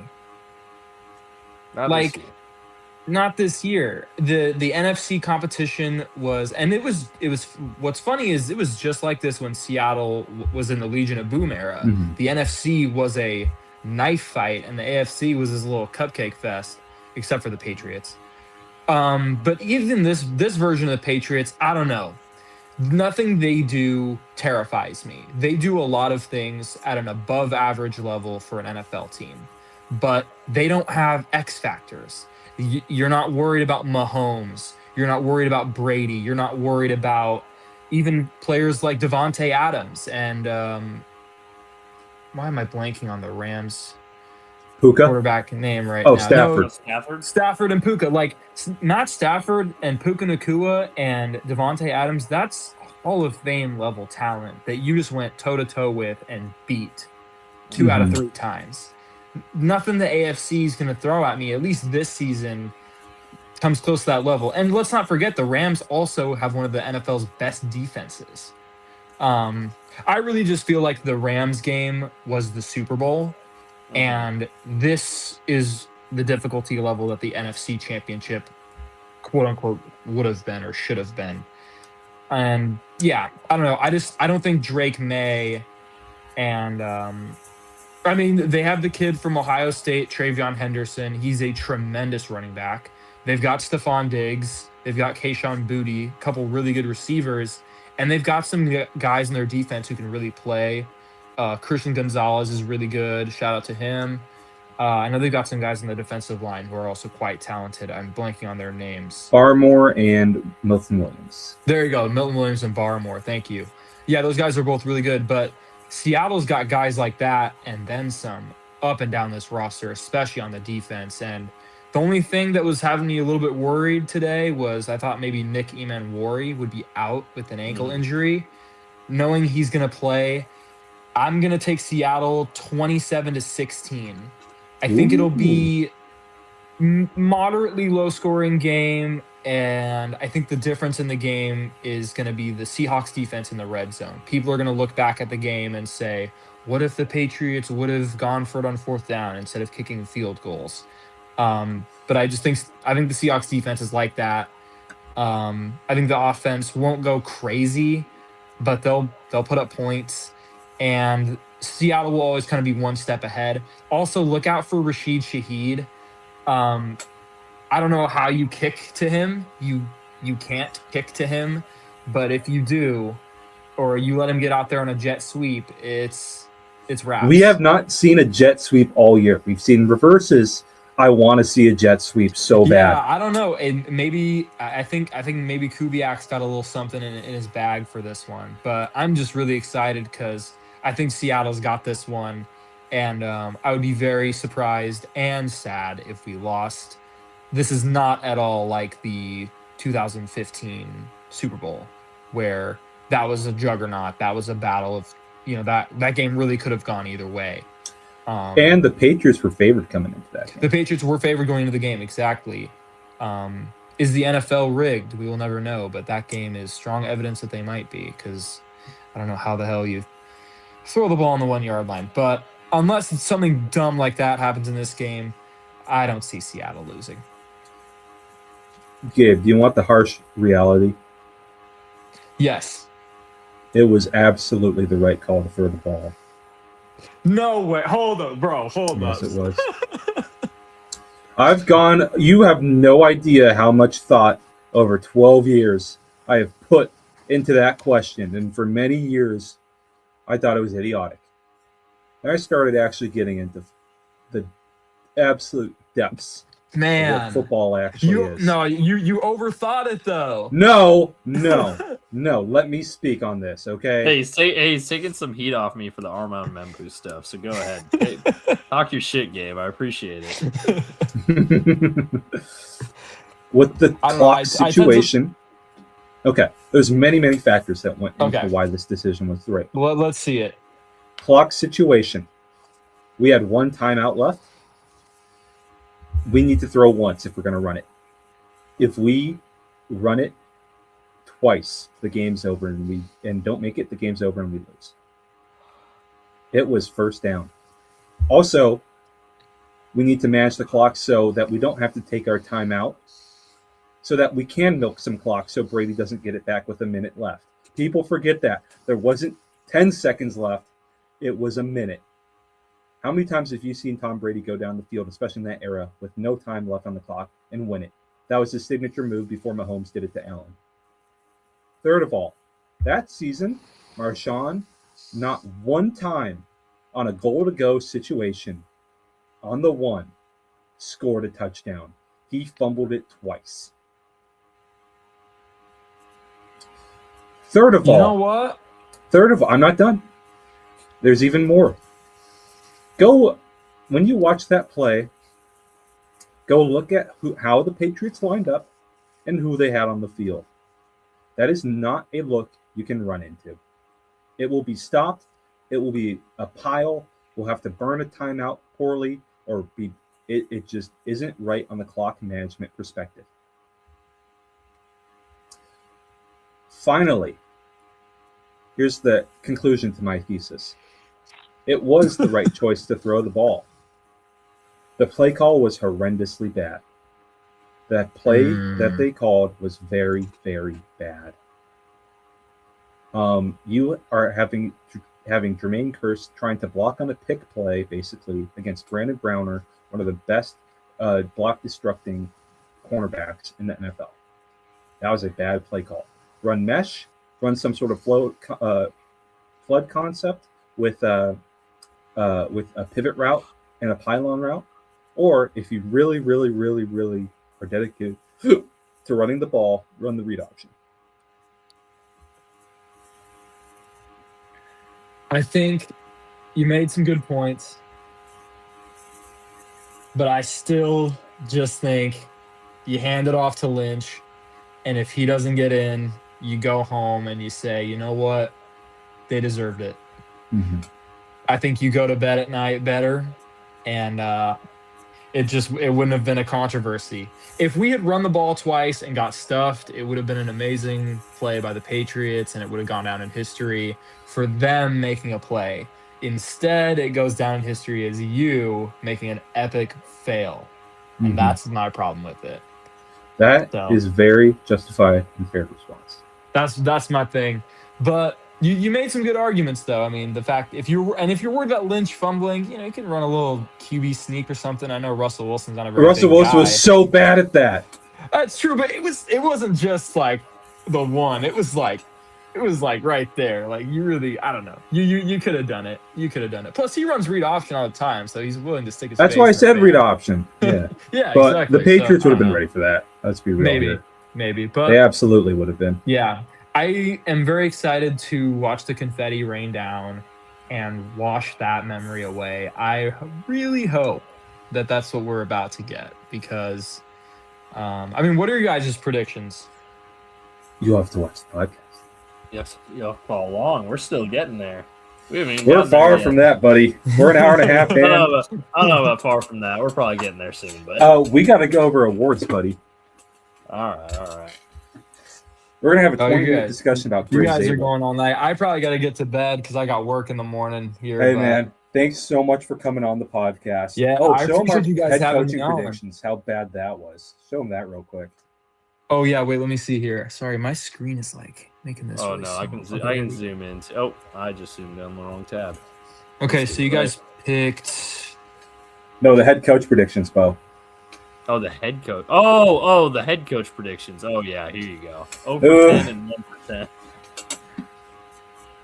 Normally, we usually each get like 2 or 3 of these right. This year was just. Oh, rough. wow. Oh. A lot of red. You guys thought John Harbaugh was going to the Miami Dolphins? Yeah, they had the Jason Ross connection. Or Stephen Ross, not Stephen Ross. The Rosses are very close with the Harbaughs. Brian Dable to Buffalo. Thank God they dodged that bullet. Jesus Christ. I don't blame you guys for picking that, though. Kalen DeBoer to Tennessee. I heard rumblings. I don't know what he was cooking. I heard rumblings.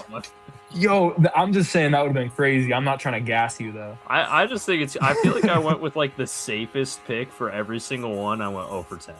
I heard rumblings. And I was wrong. I won't lie. I cannot believe the Browns hired Todd Monken. Oh, that's so bad. Oh, can we talk about the funniest one, though?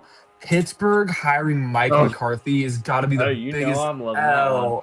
I love Bo loves it. He's the biggest fan of that hiring. I'm a huge fan of the McCarthy hire. I'm a huge fan of the Monken hire. The Minter hire, I'm not as big of a fan of. We won't talk about that one. I can't wait for the Bengals to blow out the Steelers 41-6 in a playoff game with the Steelers have the number 1 seed. That's the only time Zach Taylor knows how to coach is the playoffs. Yeah, we just got to get there. The Steelers will go 14-3. They'll have the number 1 seed, and then they'll lose like 40-10 to the Bengals, who are like 10-6. Honestly, I love what you're speaking into existence here. I'm not gonna lie. Yeah, Todd Monken to the Browns. The Browns are just doomed. They got doomed when they hired Diddy Watson.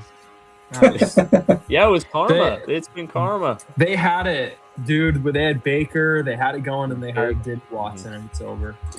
And they pissed off Jim Schwartz, who, and then in turn, pisses off Micah. Yep. Cliff Kingsbury to Baltimore. Or not Micah. I would have loved to see that. That would be fun. They hired. Wait, the Ravens hired Jesse Minter. Yeah. Huh. Okay. That's interesting. I mean, the Ravens just got to get it together, man. What are they doing? The Ravens are going to waste Lamar like the Dolphins wasted Marino. Well, until the playoffs, in which case Lamar Ugh. usually wastes the Ravens. I'm not Maybe. gonna lie here, Gabe. I actually like the Minter hire a lot. Yeah, I no, like it the could be mid good. a lot too, but I know Lamar's a career playoff choker, so it won't matter. True. Man, I hope Lamar proves you wrong, but up until this point, he's done nothing to beat the allegations. One of my favorite players I've ever seen play football, but I would be a huge Lamar fan if he wasn't on the Ravens. I just can't do anything to support a Baltimore Raven for obvious reasons. Well, yeah, of course. You've got to. Yeah, I understand you've got a bias as well here, so that's fair enough. Who did Atlanta hire? Kevin Stefanski. It feels like an uninspired hire, but might be good. I don't know. I actually think Stefanski did a pretty good job in Cleveland, considering what he. I think Stefanski's a good coach. Wait a minute. Tennessee hired Robert Saleh. Yeah. Bro, they're the new Jets. New. Hey, at least they have a quarterback. Oh my god. The Jets tried for years to get solid. That is true. They actually did get their quarterback right. Okay, so I'm sorry, Tennessee. I'm sorry. I shouldn't slander them too hard. This is all really interesting. I think also I'm bummed out that Clint Kubiak is going to the Raiders, but at the same time, we can't act like we didn't see that one coming. Yeah. Yep. That's a bummer. He really started cooking in the playoffs too. Oh, he did. God, yeah, I knew after the Rams game it was over. The play calling was too masterful for him to not get a fucking call. Yeah. Yep. Son of a bitch. Hopefully he's back in a couple years. Yeah, God, I know. Or we can get somebody. But start learning Arthur Smith. Appreciate you guys having me on, man. This is fun, and I'm looking forward. If you guys are down to do the draft, we'd really love to. 100%. We are, buddy. Oh yeah, we're going to be streaming all 12. How long was it last year? Like 16 hours total. Yeah, it was a lot. That's crazy. Okay, well, yeah, I'd love to hop on because the way that the Seahawks have been run these last few years makes me excited about every draft. Because now I'm just like, who's the guy that we're gonna pick that I am not expecting that's going to end up being a great player, right? Hey, man, that's the beauty of the draft. Yeah, we can't wait to have you on. Yeah, all right, boys. You guys take care, and I'll talk to you guys soon. And go Hawks. Beat the Patriots, and fuck Tom Brady. There you go. Hell yeah. Hell yeah. All right, I'll see you guys. Overrated. He's overrated. Not the GOAT. Oh, man. What a guest. Okay. It is time for an awards breakdown, and we won't go too long. We kind of we did the JSN. We did the JSN one. We talked Stafford a little bit. We talked JSN a little bit. Stafford and Jason, well deserved. JSN one was really close. It was a three-way race with McCaffrey, Jason, and Puka. Myles Garrett, obviously. Unanimous, obvious. No one saw anybody else other than that one. Ted McMillan causing drama before getting Rookie of the Year. I love that it was presented by EA Sports too, considering that all the drama was on a Madden stream. Oh god, his agent was fucking pissed. Oh yeah. He used the N-word, and then I don't think he called her fat. I think he didn't. No, to be clear, he didn't. It was what I more wanted to highlight is how uncomfortable that entire stream was. He didn't do anything wrong. That was a disaster. That part was not his fault. That part was the lady's fault. But it was the whole stream was a disaster. I think he worded it poorly, and she also is dumb. They're both just dumb. That's why it went over that weird way.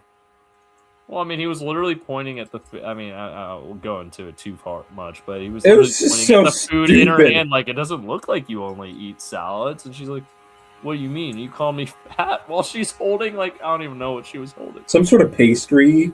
Yeah, I'm like, well, he's pointing. Are you dumb? But also, yes, he should have worried. He shouldn't have been so aggressive. He was a little aggressive with how he framed it.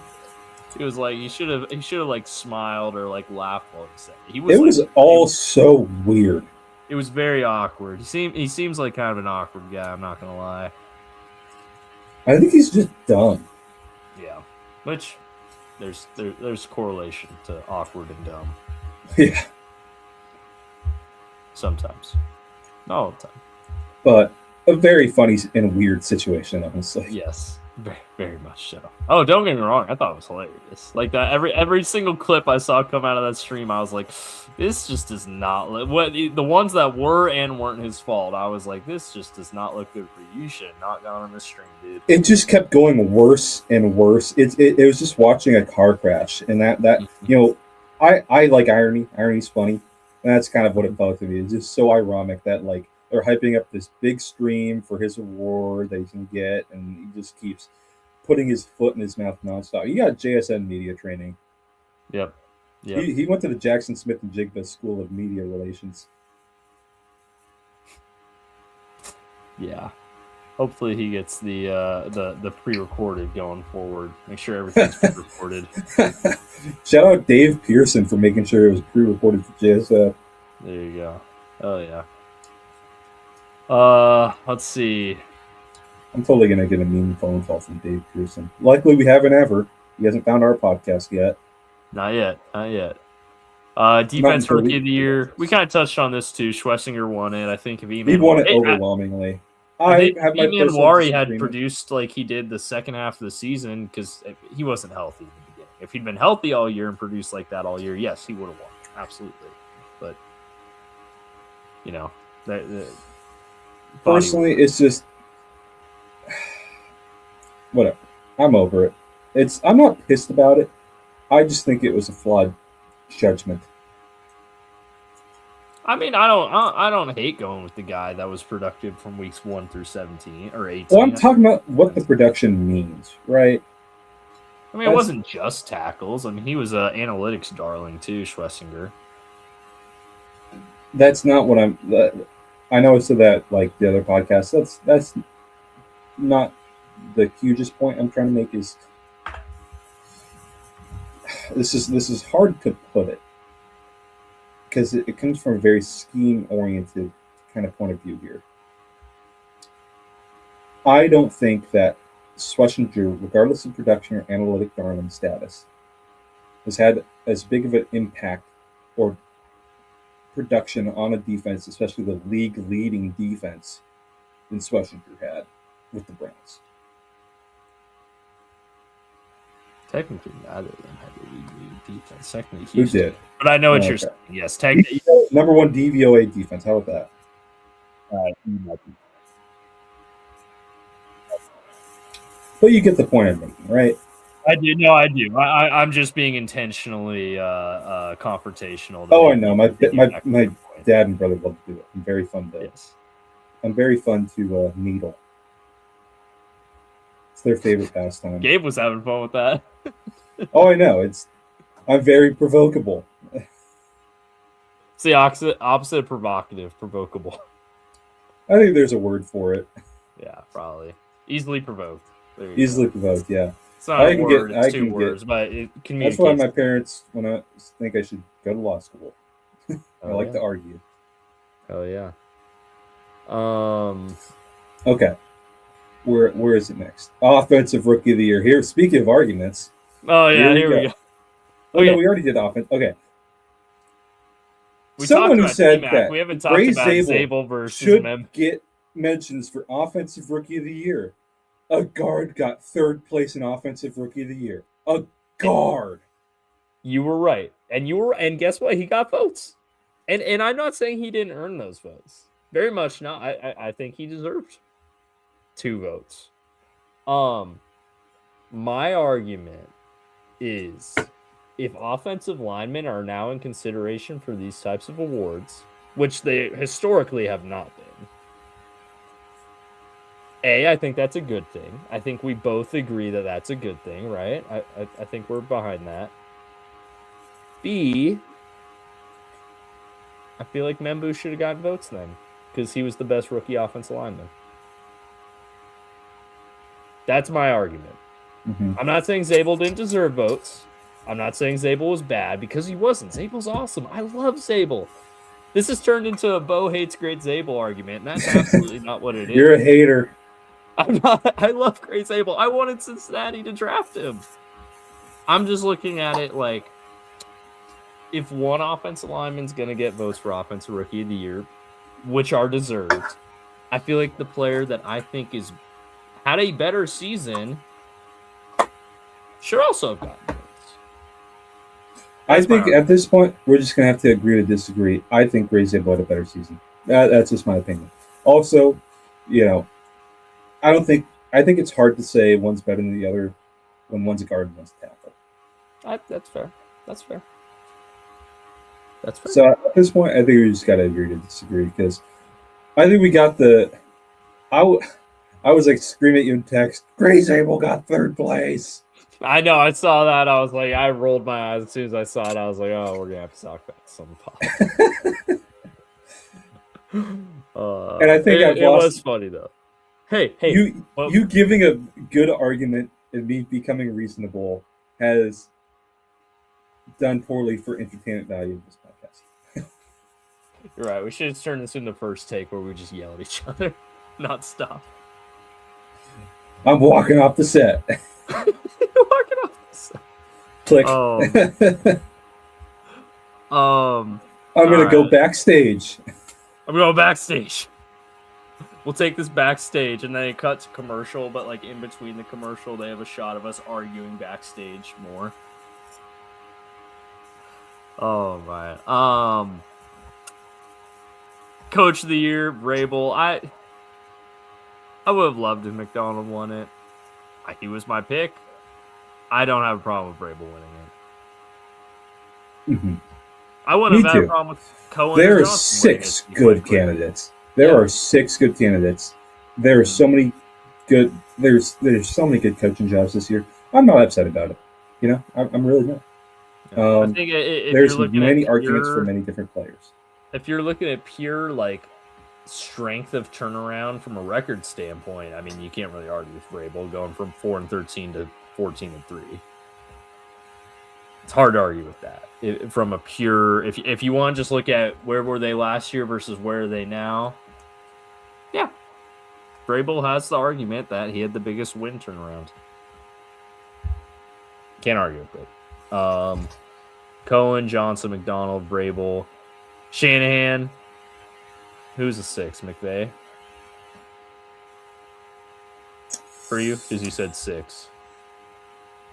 Vrabel, McDonald, Cohen, Shanahan, Johnson, McVay. Okay. Yeah, that's why I guess was 6 was McVay, because we had the 5 finalists plus McVay. I figured it was the 6. Yeah. Or Shane Steichen probably wins it. Shane Steichen. If Indy hadn't finished the year they finished the year, I think Shane Steichen probably. We were talking in week like 12 that it seemed like it was locked up. Oh yeah, absolutely. And then Indy just absolutely. Dude, oh god, I screwed up the Matt LaFleur pick so bad. That was rough. All right, Protector of the Year, the new award.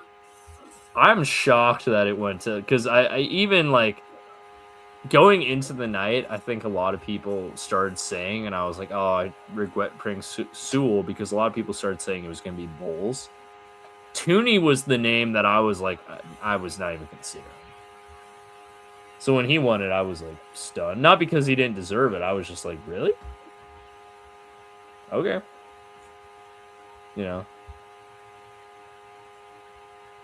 It wasn't on my it definitely was on my scorecard as or something I would have predicted. He was a little off the beaten path, but I feel like with Protector of the Year, where it's not like statistics based, and also it's not decided by the AP, it's decided by a committee of former offensive linemen. Yeah, you might get some weird results every now and again, which isn't to say Tooney's not deserving. It's just to say, it wasn't one necessarily that a lot of people had predicted. Can I get this in the right place? I agree. I was pretty surprised. There we go. Comeback Player of the Year. I saw a funny tweet that it feels like Comeback Player of the Year is just being handed back and forth between McCaffrey and Burrow at this point. So Geno Smith, baby. Oh, and Geno Smith. Oh, and don't forget Joe Flacco 1 year. Yeah, the years where Comeback Player of the Year was coming back from not sucking. Yeah, they went away from that the past couple of years. So there you go. So yeah, I guess Burrow's in line for it next year. Although maybe because he came back in season, they don't consider him eligible. Maybe not. Maybe missing 9 games isn't enough. You have to miss more than that now going forward. We'll see. We'll see what the standard is. But McCaffrey, very deserving. There were a bunch of deserving candidates for this. I don't think giving it to McCaffrey or Dak, I think both those guys made sense. I think Lawrence made sense too, but I think these two were just a little bit more high profile in that regard. All right. Assistant coach of the year. McDaniel, not saying McDaniel's getting it was a surprise because he was bad. It was just kind of a surprise because it was like, I don't know. I thought the other candidates were better, if I'm being honest. I agree. Fine. I mean, don't get me wrong. Patriots offense was a lot better this year than it was last year, but that's not saying a whole lot. I thought he did a fine job in New England, but I would have given it to, if we're giving it, I would have preferred Flores or someone else. Kubiak. I would have leaned Flores or Kubiak or Joseph, who we obviously picked before. I don't like giving it to McDaniels. If you're going to give Vrabel coach of the year, how's he coach of the year? He has assistant coach of the year, right? I don't know. Mm-hmm. Oh, and one award we forgot to talk about. Walter Payton Man of the Year. I'm so happy Bobby got it, man. Oh, Bobby. Yeah, Bobby got it. I forgot about that. That's right. So well deserved. Mm-hmm. Definitely. And then what was the other one we met? Hall of Fame. That's right. Oh my goodness. Yeah. So both the Bengals that were in the finalists both got shut out. Kenny and Willie Anderson. Willie Anderson was one of the last 3 to not make it, so he's an automatic finalist next year. So we get to do the same song and dance next year, which I'm sure he's very happy about. I wonder if people campaign for it. I wonder. Yeah. I will say, and this isn't to say that Roger Craig wasn't deserving, because I think he is. I think the Hall of Fame voting process is ridiculous. It is. It's bad. I think it's a little ridiculous that if you're comparing Roger Craig and Kenny Anderson, pound for pound, Anderson played a more valuable position. He won an MVP when Craig didn't. They're both 4-time All-Pros. The argument for Craig is that he was the lead running back on a team that won 3 Super Bowls in the 80s, and I can't argue with that. That's a good argument. He has the rings, and Anderson doesn't. But if you can only give it to one senior member, I would have given it to Anderson. Yeah. But I don't think you should only have to give it to one senior member. I think there should be processes in place so that we can recognize more of those senior members. Because when you only get totally one of those in a year, it's like, dude, most of these guys are going to be dead soon. Like, come on. And I don't say that to be funny. I say that because let's be honest. Like, you're true. You're right. Guys, yeah. Like Ken Riley finally got into the Hall of Fame, and his grandson had to give his induction speech. And I don't think that's right. Yeah, it's definitely a flawed process for senior members. Mm-hmm. As far as the ones that did get in, Craig, I think absolutely deserving. This isn't to diminish Craig. I think he's deserving. Kuechly was a little bit of a surprise, but not a bad one. I think deserving, just a little surprise. Welcome surprise. A surprise to be sure, but a welcome one. Let's see. Vinatieri we talked about wouldn't be surprised if he got in, and he was there. Fitzgerald we thought was going to be obvious, and Drew. Everyone's happy about that. I don't think there's a single person who's upset about that. Yep. And then Breeze was also an obvious pick as well. I will say, and again, a Bengals fan who was, a little sour grapes here, did point out that there are more kickers in the Hall of Fame than there are career right tackles. There's one career right tackle in the Hall of Fame. Really? Yep. So, and that's a lot of people are like, that's why. Well, Willie Anderson played for the Bengals, which is automatically gonna have you not get a ton of respect. B, played right tackle, and he was an All-Pro right tackle for a vast majority of the 2000s. He was the best right tackle of the 2000s, the decade, not the century, obviously. There's no reason he should not be in the Hall of Fame, other than that he plays a position that, for some reason, the Hall of Fame values less than punters right now. Michael Dixon will be a Hall of Famer for him. Yeah, honestly, at this rate. So, but he's automatically a finalist for next year. So fingers crossed. There's still hope. There's still hope. Yeah, fingers crossed. It looks built. Although, have you seen the list of guys that are It's eligible? insane. It is insane next year.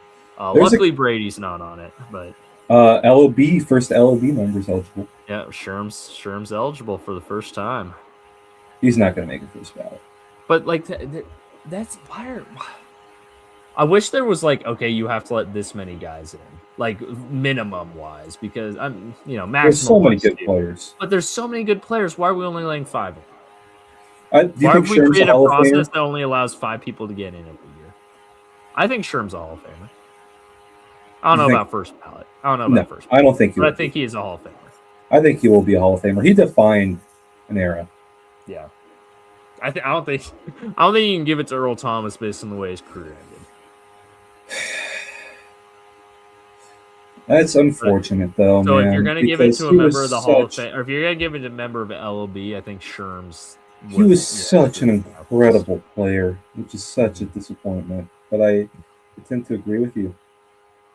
Yeah. So I think Sherm, you kind of get in as the resident LOB that were member. ever like Earl Thomas, though. Yeah, I'm trying to see if I can find the list. Cam's not going to make it, unfortunately. Mm-hmm. Bobby will. Bobby might be a first ballot Hall of Famer. Let's see if I can find the list here for the guys that are eligible next year, because it's like stacked. I just saw a tweet for it earlier, and I want to see if I can find it.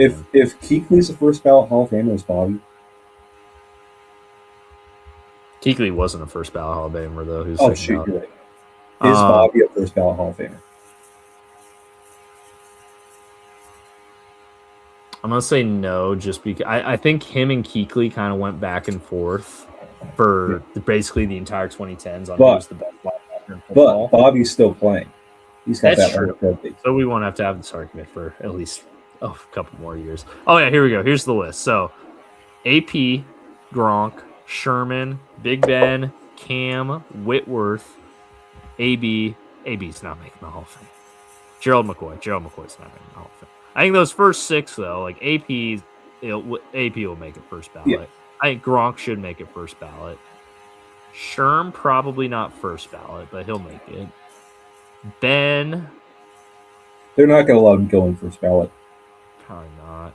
Whitworth probably not. I think those first 2. I think AP and Gronk will be in first ballot. Absolutely. Yep. I would love Whitworth to make it in first ballot to finally get some Bengals representation. Oh, you know what would be beautiful? If you get Whitworth and Willie Anderson on the same year. The bookends of the 2010 or the. You know what might hurt though? Whitworth might go in as a Ram. Oh no, absolutely. Well,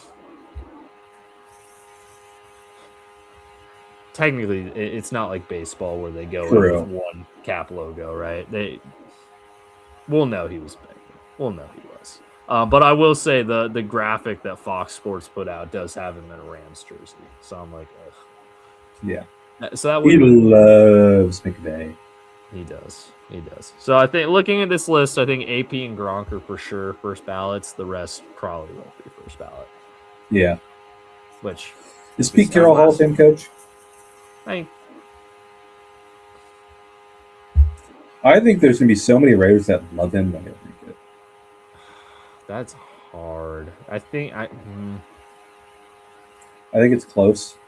There's so many people that love Pete Carroll. I don't think they'll make it. I could see it. Winning a Natty and a Super Bowl is quite the accomplishment. Mm-hmm. That is true. He won't be a first ballot guy. No.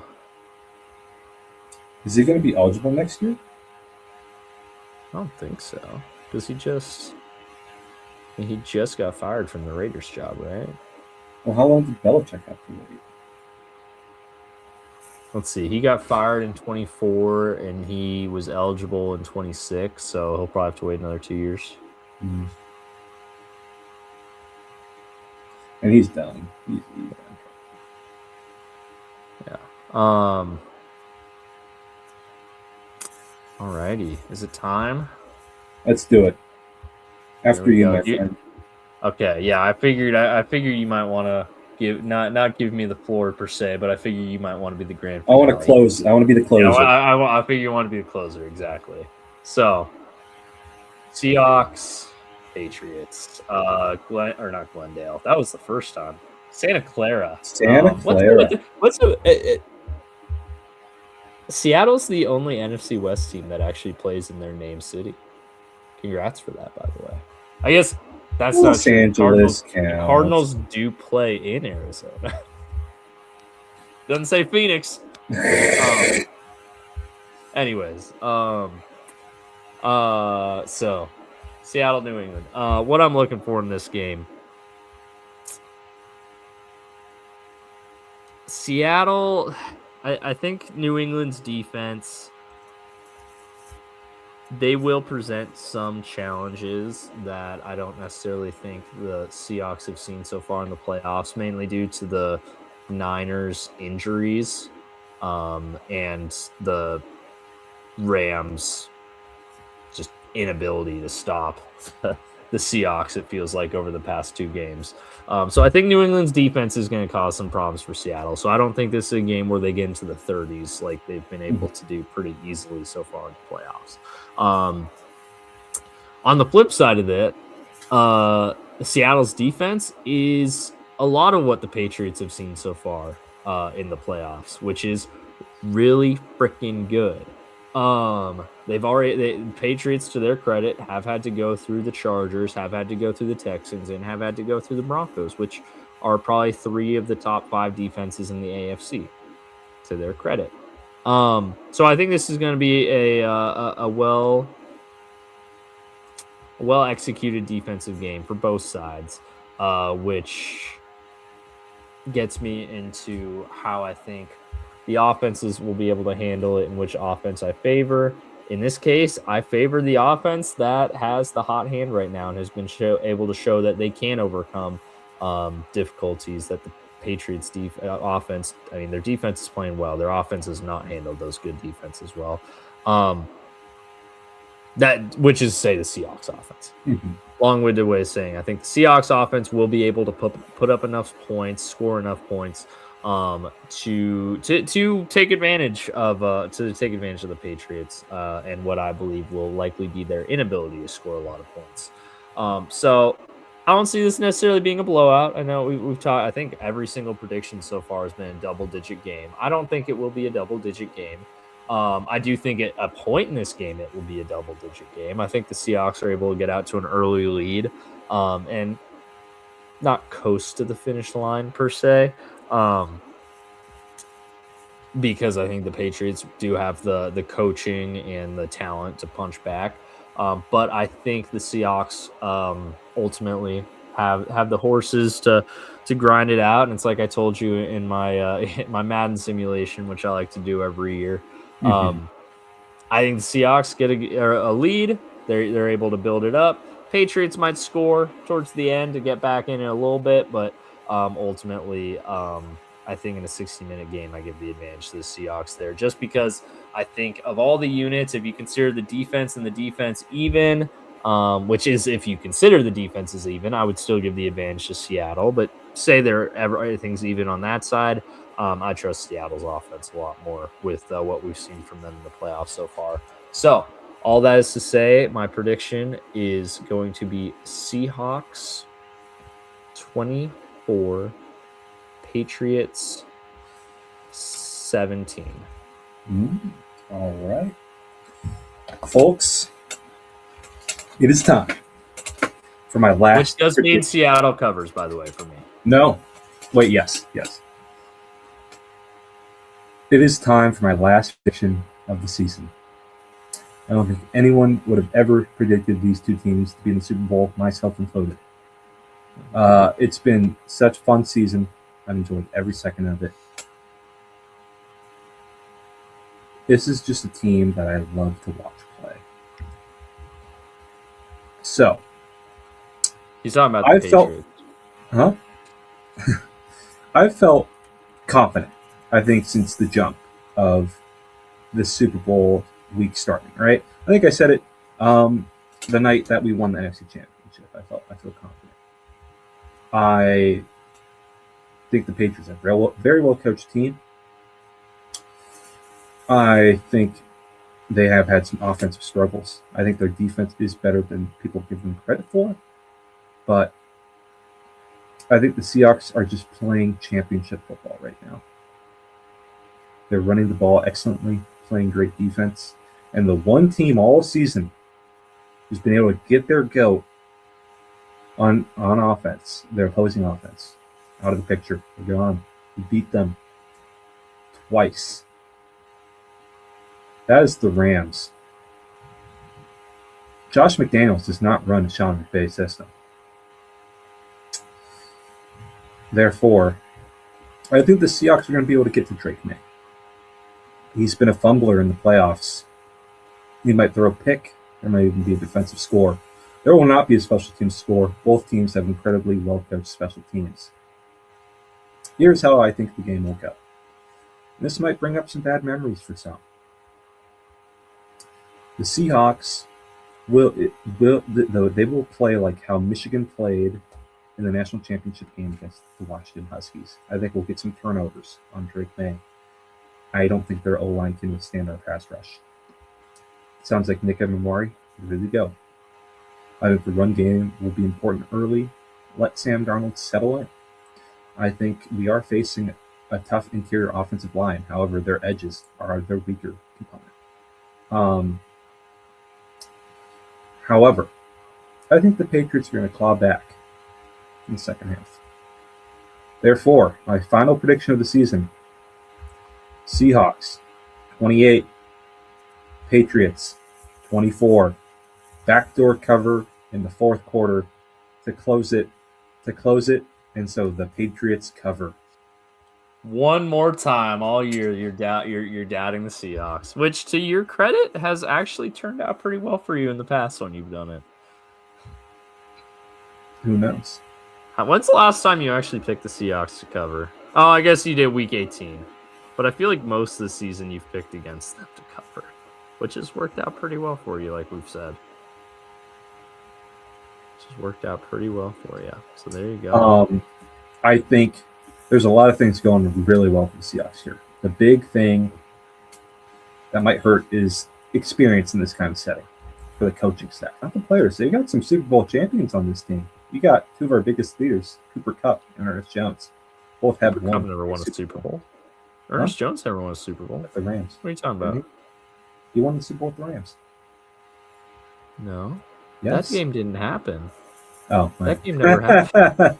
That game never happened. But you know the best part of my score prediction, Bill? Well, it's the exact score you lost by? Yes.